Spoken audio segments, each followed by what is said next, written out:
Hey gang, what's up? Welcome back here to another edition of Intuitive Angling, and really appreciate you guys swinging by, checking today's video out. Always much appreciative for that. And guys, today I'm going to share with y'all the story of when I had the state record largemouth bass hooked on Table Rock Lake in 1982. I'm going to sort of relive the story with that, show you the exact lure I caught it on or hooked it on, and sort of a segue. Tomorrow I'm going to do a video tomorrow about the 5 lures I've caught, my 5 biggest bass I've ever caught my life on. So sort of like got a little bit of a big bass, series here going on. So we're gonna get to that. Also guys, before we get started, just a quick thank you. You guys hear me talk about it all the time. Thank you very much. Each and every one of you guys have been using my Tackle Warehouse link that I put in the description here. If you guys need to order fishing gear, that's one of the best ways you can support the channel, that and subscribing to the channel using that link. And if you want to give something back to the channel, that's one of the best ways to do it. So much appreciated, guys. Okay, guys, actually I think that I related this story about 2.5 years ago, back when I had like 10,000 subscribers.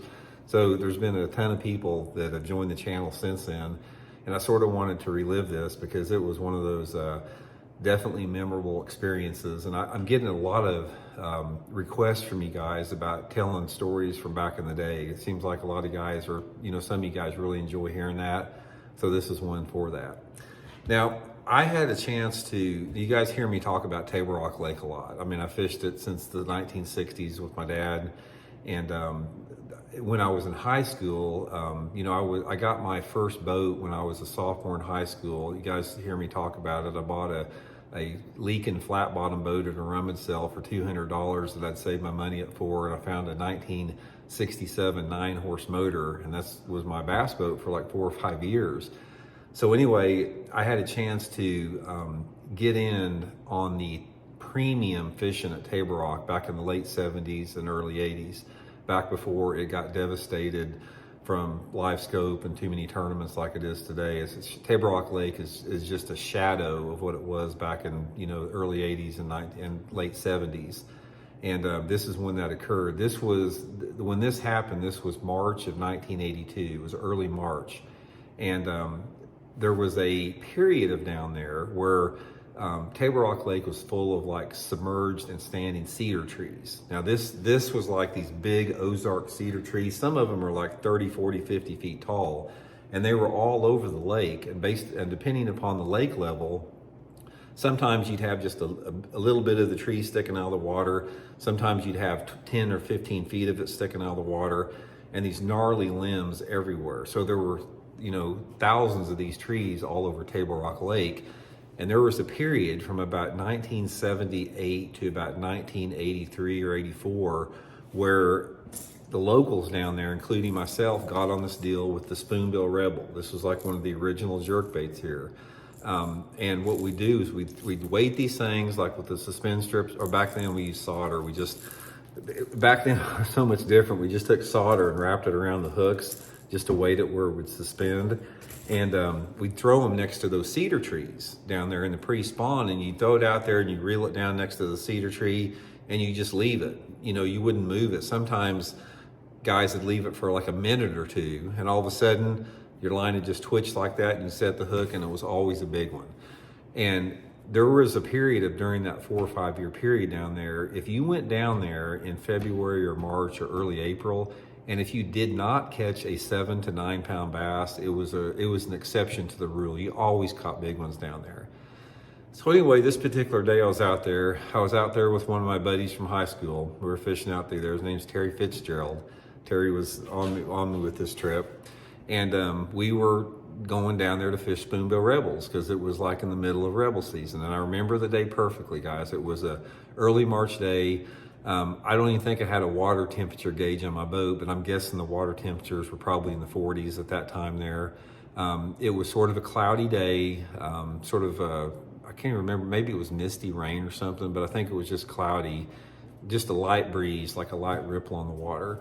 And we started, fishing down this row of cedar trees that we always like to fish there. And right off the bat, Terry caught a big one. I think it weighed something like 813 or 8.7.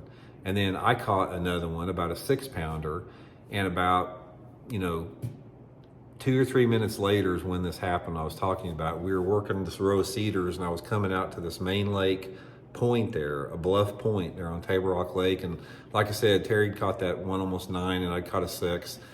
And there was, on this point, there were 4 or 5 giant cedar trees. And I threw that Rebel out there by one of them. Didn't make a real long cast with it, reeled it down, twitched it, let it set there. My line twitched like that, and I set the hook, and I thought I was hung up on a tree when I set the hook. I set the hook, and it's like, I know that was a bite. I didn't set it in a tree, and then it started pulling like that. And I'm reeling the fish in, and it's just super heavy. And back then, before Table Rock was so polluted and got full of nitrates from all the overdevelopment down there, the lake was gin clear. This was back in the early 80s. And I reel about 5 or 6 cranks with the rod, and I look down there, and I see this freaking massive fish that's just sort of wallowing like this, side to side. And it's like, I didn't get a real good look at it, but I told Terry, I said, this is a freaking giant. I mean, all I could see was side, and I reeled a couple more cranks up there, and I got it probably 3 or 4, maybe, I don't know, 5 feet from the bank or from the boat. And I looked down there, guys, and saw the size of this fish. I swear it had a side on it like that. It was massive. I mean, absolutely massive. I've seen a picture of the Missouri state record, which was 13 pounds, 12 ounces. This bass was bigger than that. I mean, it was absolutely huge. And I'm like, oh my God, this is a freaking monster. And anyway, right about the time I saw it, all of a sudden, here comes a spoonbill Rebel out of the fish's mouth. And what had happened, guys, is this Rebel, back then, I had different hooks on it. They had the stock hooks back then were those cheap beak hooks, and 2 of the hooks got caught up on each other like that, and which happened a lot on the Rebel. And what happened is that fish, I'm convinced of this, he bit that bait with those hooks fouled like that, and he had the bait completely in his mouth, and he just opened his mouth and the bait came out. I think the hooks were fouled on it. And that's the biggest fish I've ever hooked in my career right there. March 1982, Table Rock Lake there. I fished all over the country, you know, thousands and thousands and thousands of days on the water, and I've never seen a fish like that before. And probably never get another chance at one like that. And like I said, those fish are not in Table Rock anymore. You can't, I mean, it only takes like a 5-pounder to win big bass anymore down there. Like I said, it's just, you know, tragedy what's happened to Table Rock Lake, especially over the last 5 or 6 years. But anyway, that's the story. I remember I was throwing it. I was throwing it on a 5.5 foot, I think it was a Skyline graphite rod, a pistol grip. That's all we had back then, with a Shimano Bantam 100 with 14-pound test strand line, which, you know, that's, if you tried to do that now at Table Rock, throw a 14-pound line on a spoonbill Rebel, you never get a bite down there on it. But back then, man, it's like every trip we went to, you catch, I lost track of how many 8-pounders we caught over a course of 3 or 4 years there. So anyway, just was curious that just wanted to share that with you guys, and also, guys, drop some comments. Tell me about the big ones you guys have lost. I mean, I want to hear about the ones you've lost, because those are the ones that are real heartbreakers out there. So anyway, thanks for tuning in, guys. We'll talk later. See you.